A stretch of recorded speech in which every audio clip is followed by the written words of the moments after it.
Hello, everyone. Let me straighten up so y'all can see my shirt. You can't scare me. I have three daughters. Hey, listen, everybody. Hello, hello, hello, hello, hello.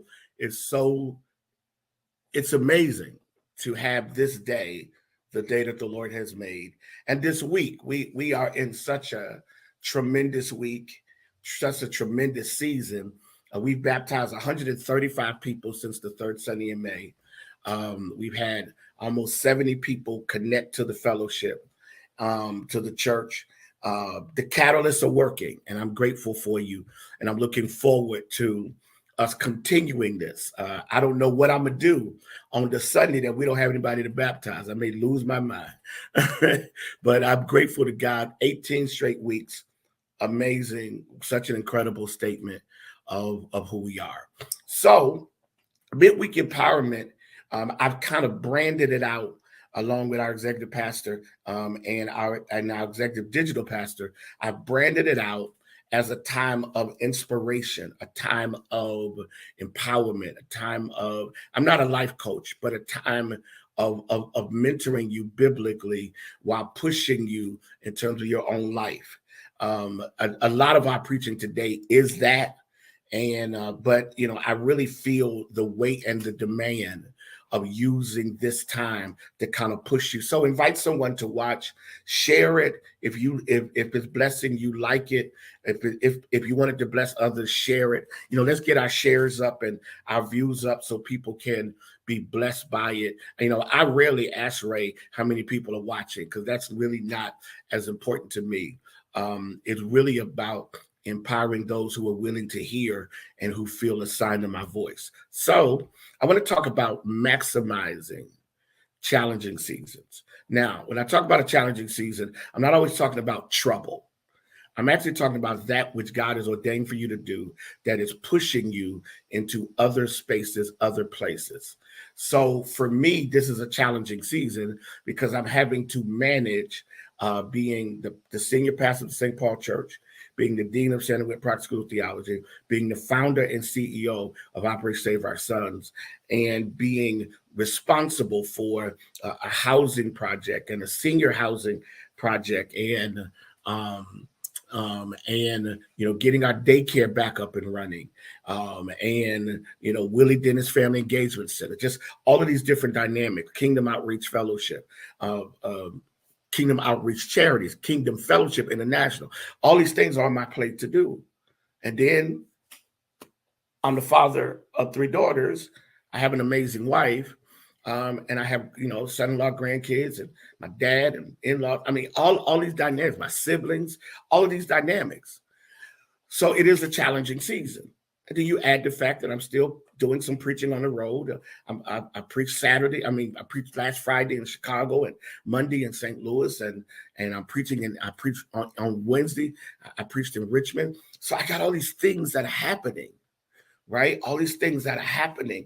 But I'm not the only one. You may not have that litany of things, but you've got some things that are on your plate, some things that you have to do, some things you have to be accountable to achieve, to accomplish, to complete.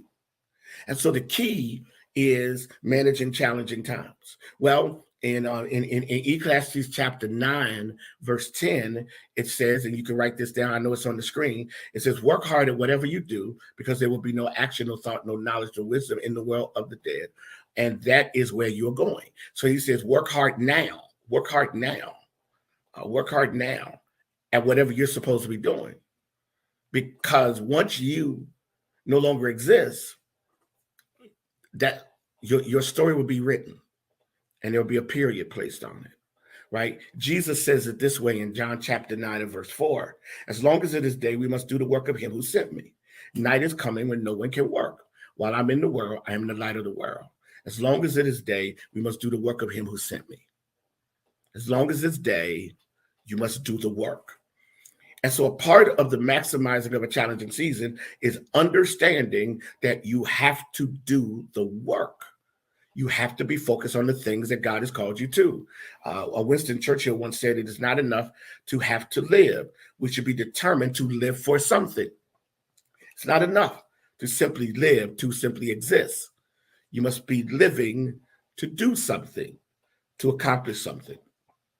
Here's the catchphrase, and Ray's going to put this phrase on the screen because I want you to get this phrase. We are created to live with purpose. Get that.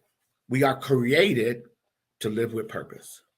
That to me is one of the most powerful statements, and it's my statement, but it's a very powerful statement. It's so simplistic. Millions of people have said it, so it's not new. But I need you to hear it differently. We are created to live with purpose, and no matter who we are and where we are created to live with purpose. Meaning that purpose is about three things. It's about vision, it's about an action plan, and it's about execution. It's about vision, an action plan, and execution. So in Proverbs 29:19, it says, without a vision, the people perish. Good News Translation says, a nation without God's guidance is a nation without order. Happy are those who keep God's word. This is what's important. When you understand vision, what you understand is that you are constrained by this inner image, this inner portrait of the plan and the purpose of God. You are constrained by this inner image, this inner purpose of the plan and the purpose of God.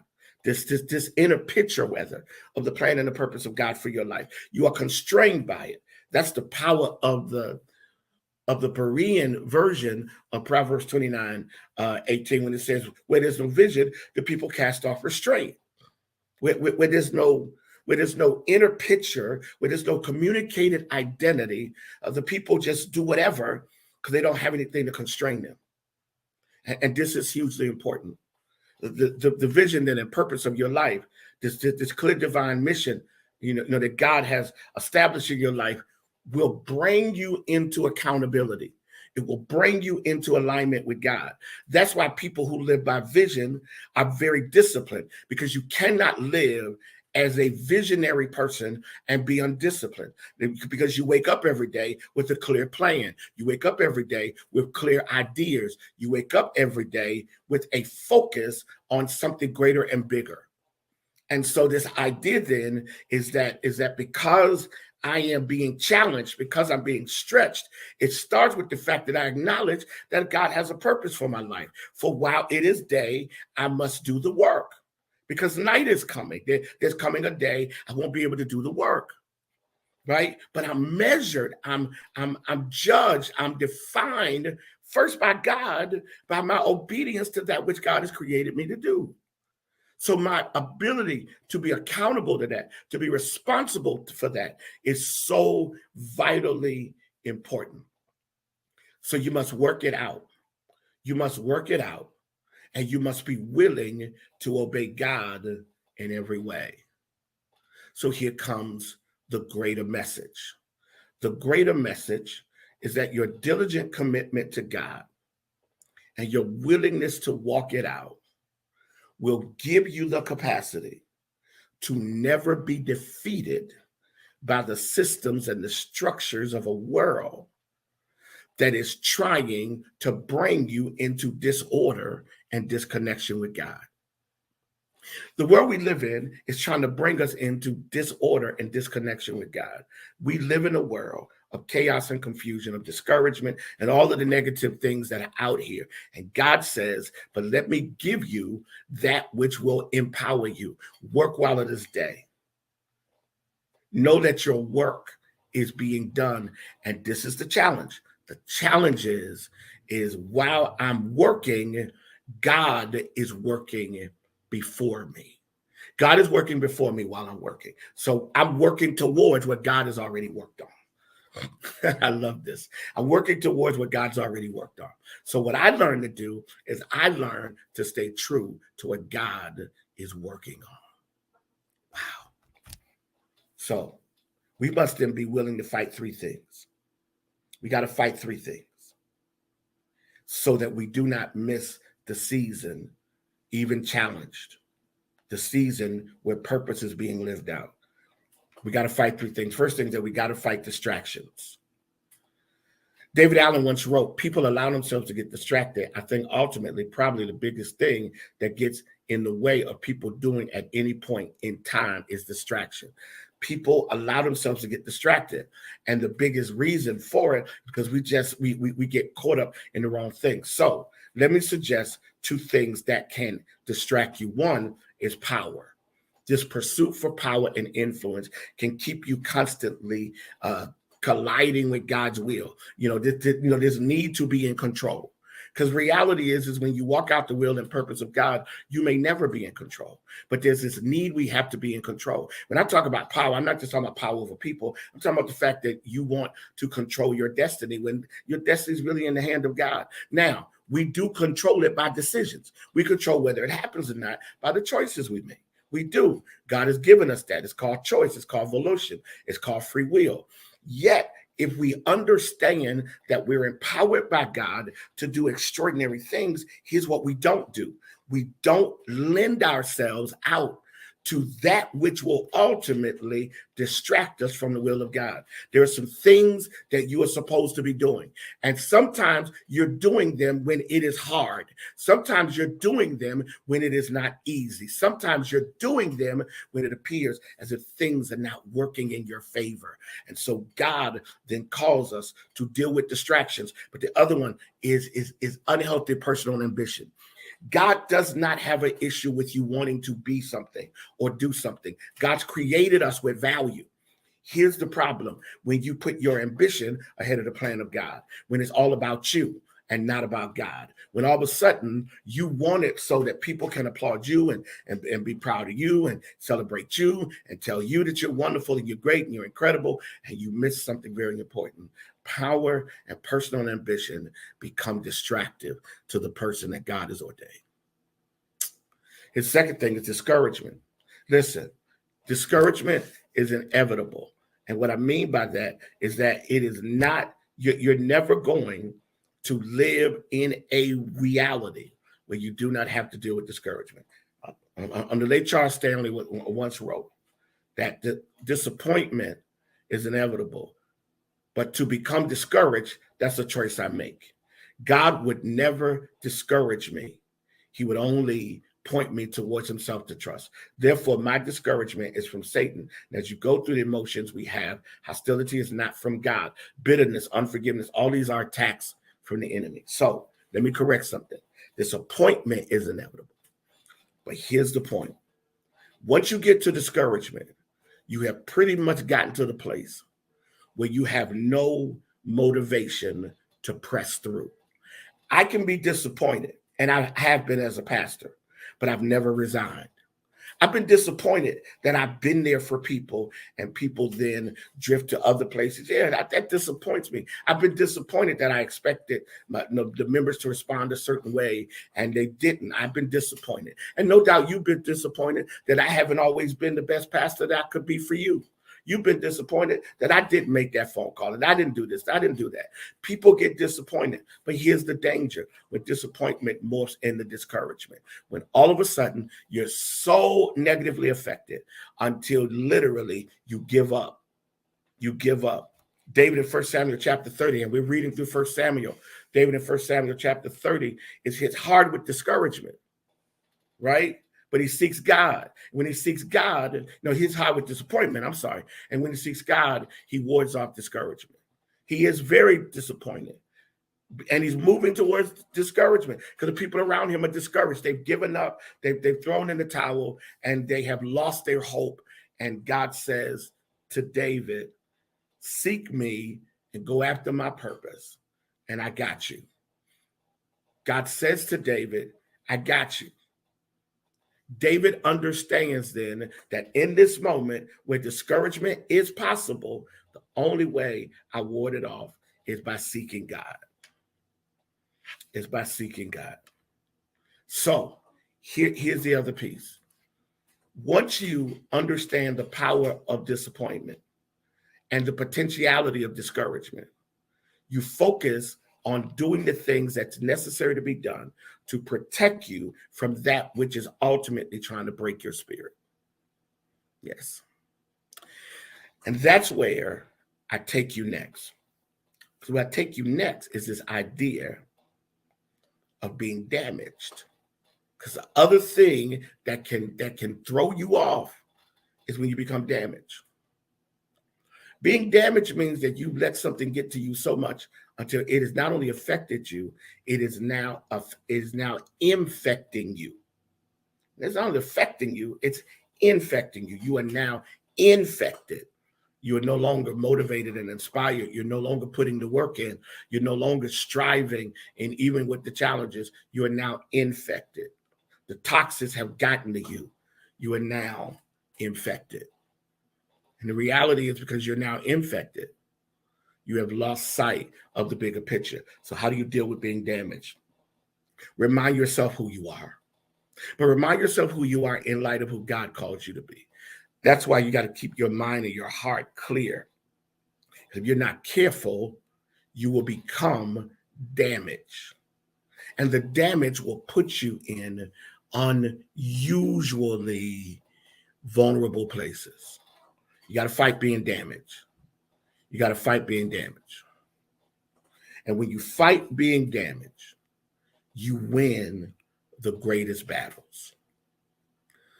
Because being damaged means I've let something break me that wasn't designed to. So here's what I do.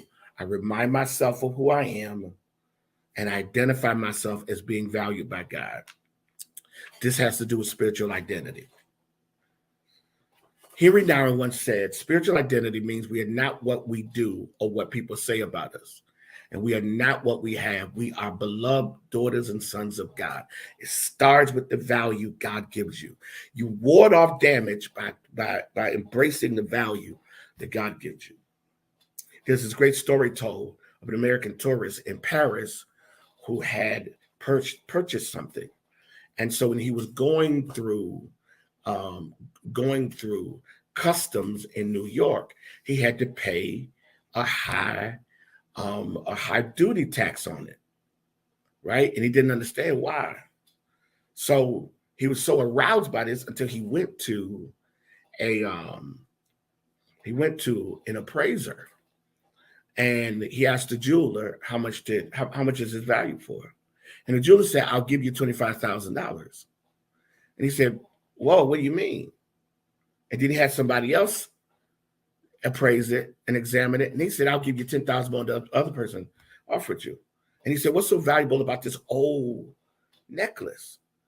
He said, "When I look through the glass, what I see is the subscription from Napoleon Bonaparte to Josephine. The value of the necklace was connected to who created it and who the necklace was identified with. Your value is tied to who you're identified with. So here's what you do when you're damaged, when you're distracted, and when you're discouraged. You remain diligent. Be ye steadfast and unmovable, always abounding in the work of the Lord, for you know that your labor is not in vain. When you're walking out purpose, you got to remain diligent. When you remain diligent, you will experience the refreshing of God through time with God.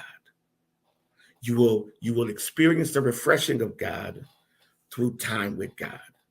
And when it's all said and done, like Jesus in Luke chapter 15, Luke chapter 5, verse 16, when it says that Jesus would go away to pray, when you understand the power of God and God's ability to keep you, what you become is something no one else can control. You become a purpose-driven, purpose-impacted, purpose-executing human. Humans were made in the image of God. So you live in that reality. Listen, I want to thank you all for watching today. Share. Come on, share. Click, share. And let others be blessed by this, what I think is a very powerful message and lesson today. Don't forget that this Sunday is Greek Sunday. And so we want to invite all of our Greek brothers and sisters, along with lodges and temples, to come and worship with us on this Sunday. As well, please don't forget that we're still baptizing. So any of you watching Catalyst, help us become what God wants us to be. I love you all so very much. Thank you. And remember, Pastor Ray's coming back now. If we were in church, we would ask you to give. So why not go to spnbcjacks.org and give? This is an important season. Let's keep doing what God wants us to do.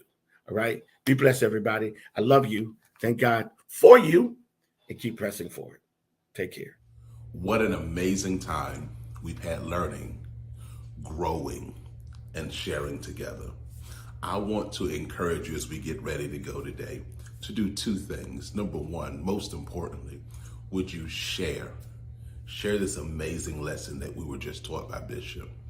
You can find today's lesson on our Facebook page, on our YouTube page. You can go to Spotify. You can go to Apple Podcasts. You can go to Amazon Podcasts. You can subscribe, but we also want you to share. The second thing as we get ready to close today, we want you to pray about being a financial blessing into the ministry. This is good soil, and because it is good soil, whatever seeds you plant will produce a harvest. The ways to give at the bottom of the screen. You can go to our website, www.spnbcjacks.org. It's that simple. And you can click on the giving icon. It is because of the gifts and the benevolence of our friends and our partners literally around the world that it enables us to be able to take the gospel beyond our four walls. We could not do it without you. And every gift that you sow, every seed that you plant goes to further the kingdom ministry assignment that God has given St. Paul. Well, until next week, have an amazing week. And remember to stay empowered and join us next week